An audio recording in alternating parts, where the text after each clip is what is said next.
with YAS-275 065-856, made in Japan.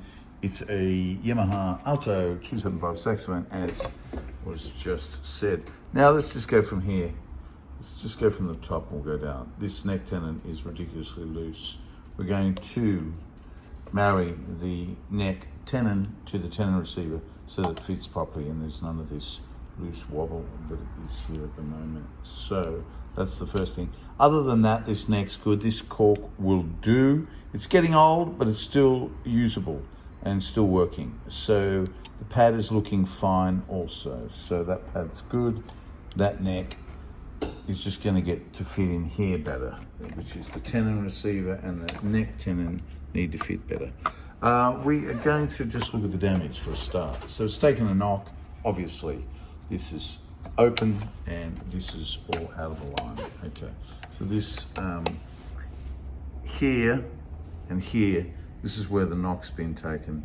Are we going to take this off and resolder it? No, we're not.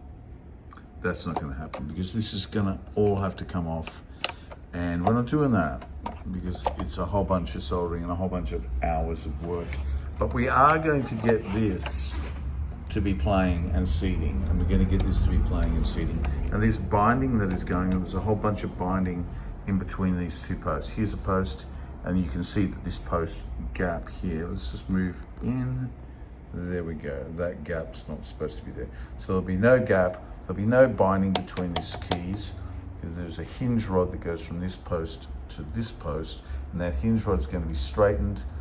And any problems with the hinge tubes will be dealt with, and this key will be sitting and sealing over the tone hole and not out of whack like it is now. This lip is not, it's not affecting the sound, but we're going to get this to be not looking like that. Okay, let's get to the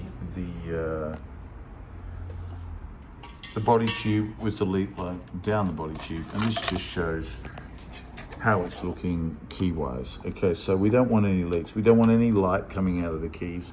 At the moment, we've got a little bit of light in this left stack, as we can see.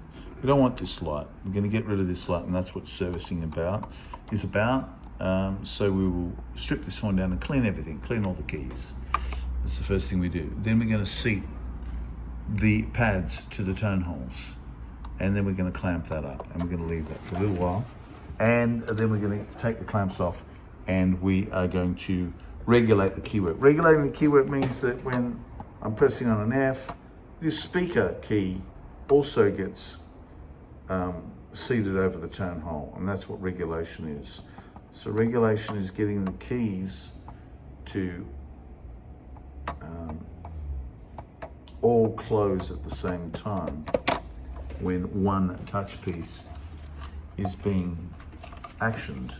So when we action the A touch piece, the A will go down, the biz will go down, and also this speaker will go down. There'll be no light coming out. See how much light's coming out this speaker? That's unregulated, unseated and unregulated. There'll be no light coming out of this G sharp either.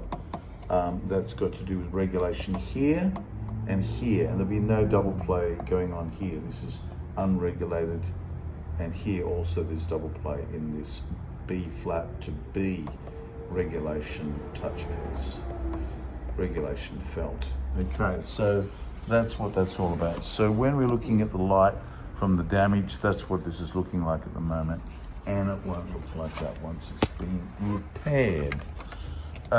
So same with the back here at the C and back here at the E flat. This is the E flat at the moment. It's looking pretty tragic, and it's pretty stuck. And yeah, we don't want it to look like that. That tone hole is damaged. We're going to make sure that tone hole gets straightened, and this tone hole, if there's any damage to that, we will fix that also.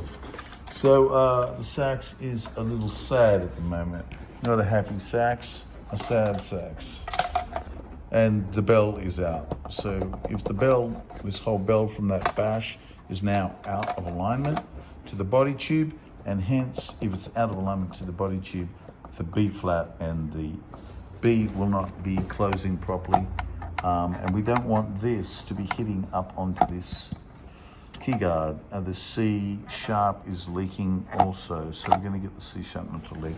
There's a bit of work involved in all this, so it's going to spend some time on the bench, and it won't be looking like this. It will play properly and sound good once it's finished. That's all I've got to say. That was way too much.